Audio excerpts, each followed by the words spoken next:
Okay, who here is familiar with the 2001 song Hero by Enrique Iglesias?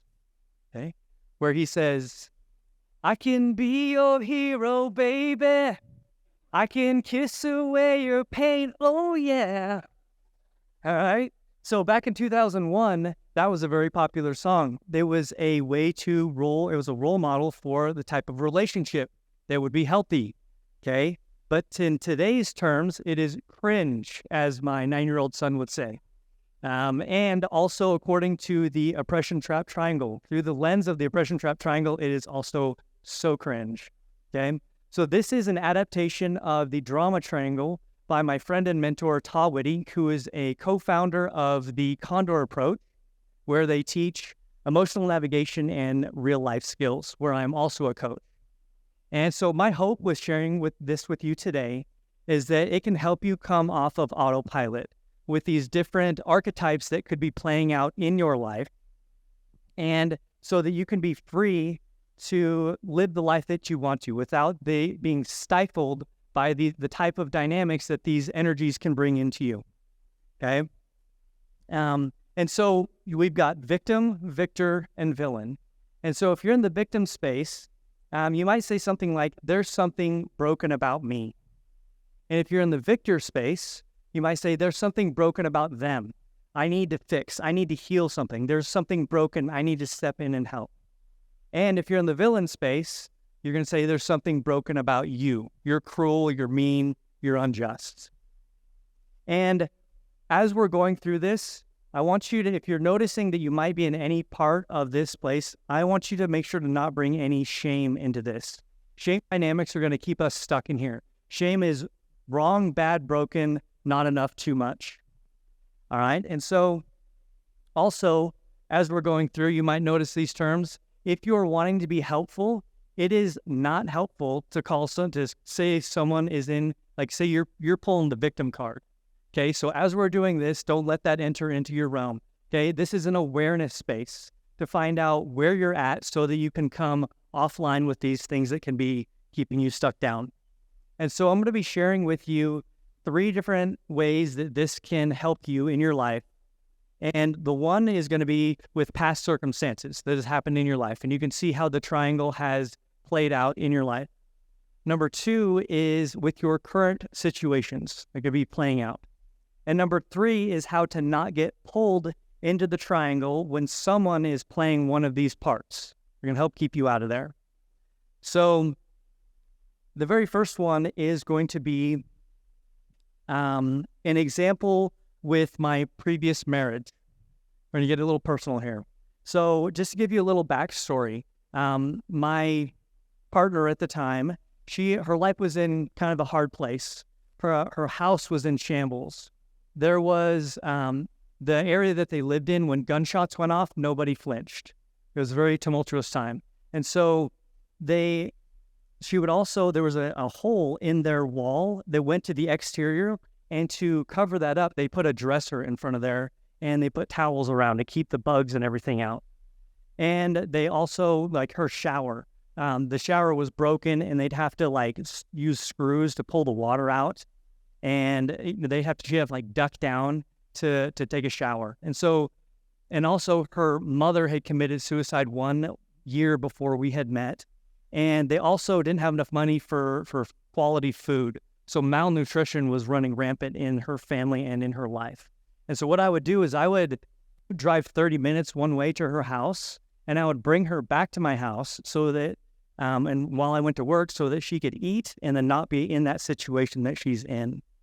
And so we proceeded forward with a relationship. We talked about the things that we wanted, and there was X, Y, and Z things that she wanted to become. She wanted to be more outgoing, less fearful, things like that. And so I thought that was something great with her, and this goal that she had in mind. I thought that was great. So we were going to move forward in a relationship. And so we proceeded forward. And we ultimately wound up getting married. And throughout this, I had put on the hat of, in my mind, I had done the Enrique Iglesias thing. I was being a hero in someone's life. I was taking on the mindset of a positive attitude. and someone who was helping me like a guide and a lead.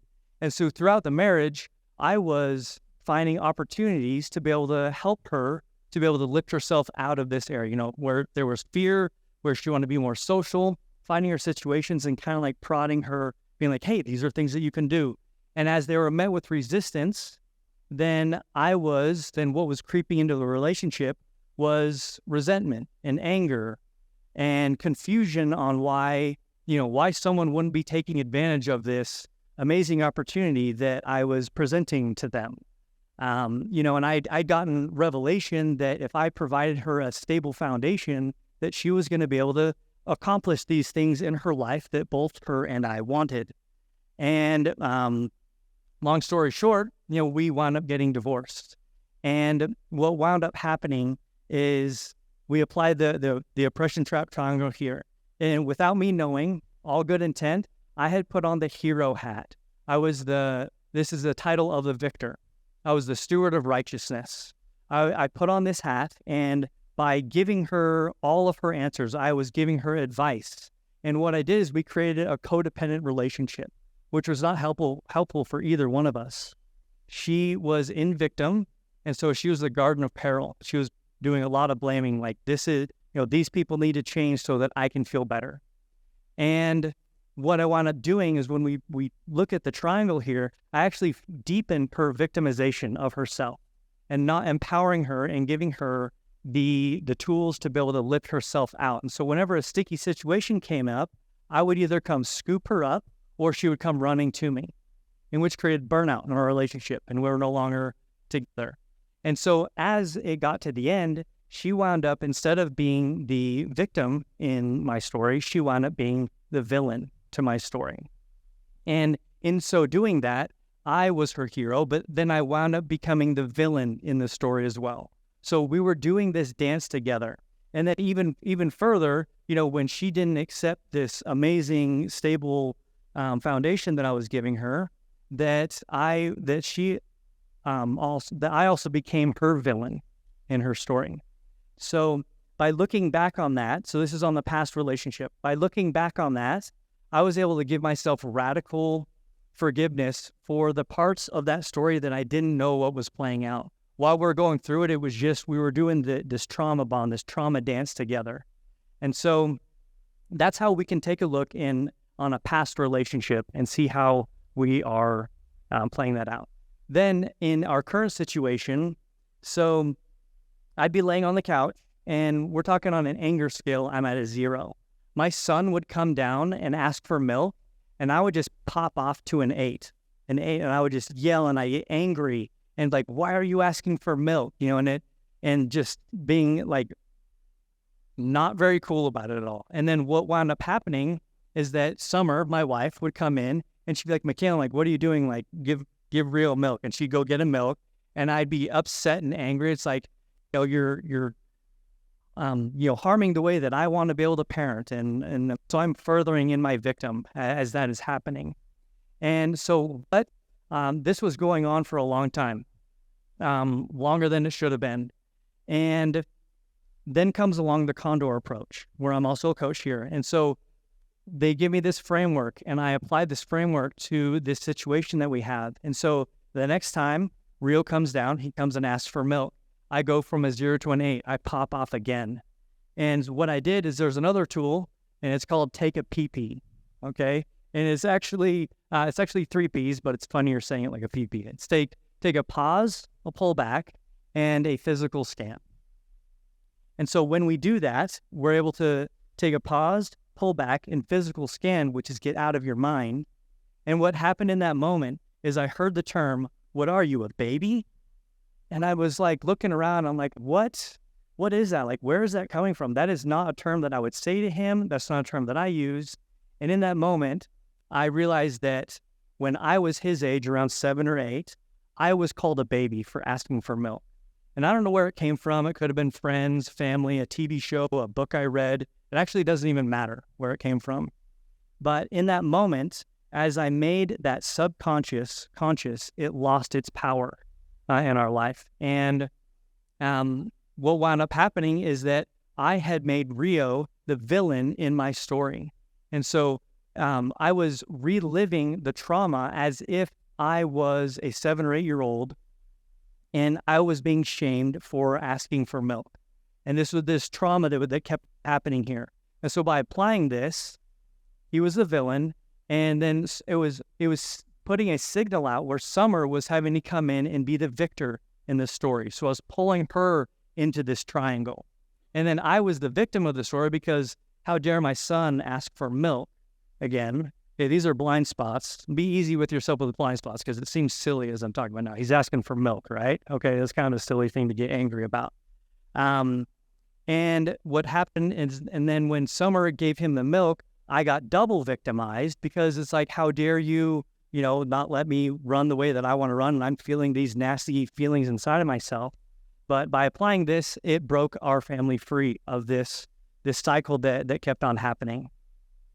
And the third example is not getting pulled into the drama triangle, the oppression trap triangle, is with gossip. Okay, so when someone comes to you with gossip, it's typically you can be in any one of these spots on the triangle, typically in the victim. And we're talking like people are like, this person did something wrong with me and they shouldn't have done that and all this. And if you didn't know about the oppression trap triangle, you might actually jump into the weeds with them and swim around and be like, yeah, like they shouldn't have done this to you and they shouldn't have done that. And you're going to like gather the troops and gather the forces and kind of get in there and commiserate with them. Now, what we do when we commiserate with someone is that we are helping teach them a point of connection. And what we're looking for is connection in this world. We want to be safe, we want to be connected, we want to be fulfilled. And so that is helping create a point of connection. Now, if you're aware of the triangle and of the parts that people are playing, if someone comes to you with a point of gossip, and they're let's say they're in victim and they're pointing towards villain, like this person villainized me, you could jump in, or you could be aware of this and stay out of the triangle. And you could actually hold space for this person and not further their victimhood that they're feeling, and actually hold space for them and not actually villainize the other person, because what they're doing is they have an opinion about this person, and their opinion of other people is none of my business. It's their opinion. It's their lens that they've seen in life and in this world, and it's how they are viewing things. It's not how I view things. I don't need to take that on. And so it can create a foundation for us to be able to help lift each other up. And so what this did for me, all of these examples, so with my son and the milk example, he now brings all sorts of things to me because I didn't stifle, and now I'm not stifling his expression. He's coming to ask me for things.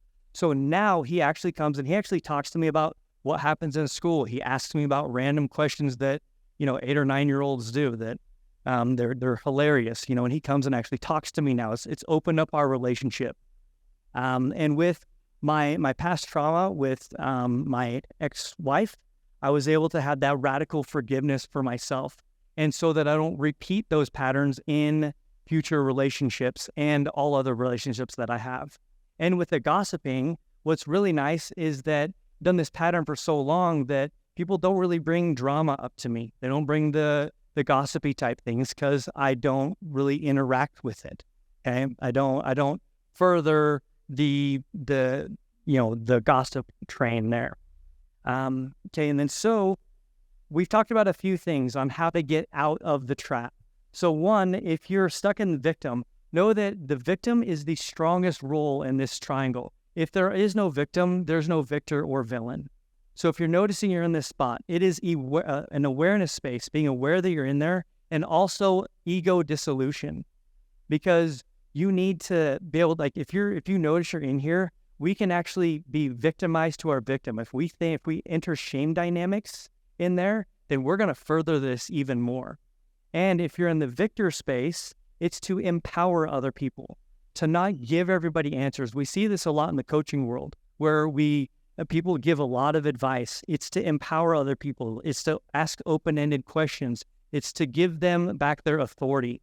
Because a lot of times, especially, where people outsource their authority, and it's to bring this back in. And also to live with no expectations. This is a great rule for any of these spots here. Expectations only live on the other side of a clearly defined contract that's been agreed upon by both parties. Anything other than that, it's a covert contract, and where only one person knows the rules of the game and you're both are going to lose. If you're in the villain spot, it's compassion is going to help raise you out of the triangle, because typically anger and control and like white knuckling is something that happens in here. Anger is when usually when a boundary has been crossed. So check your boundaries. Are your boundaries explicit or are they implied? Okay. And so my hope with sharing this with you today is that you are to lift yourself above this triangle here, so that you could have your full freedom of expression, so that you will not be stifled by the oppression trap triangle, so that you can bring forth the most beautiful part of yourself, your uniqueness.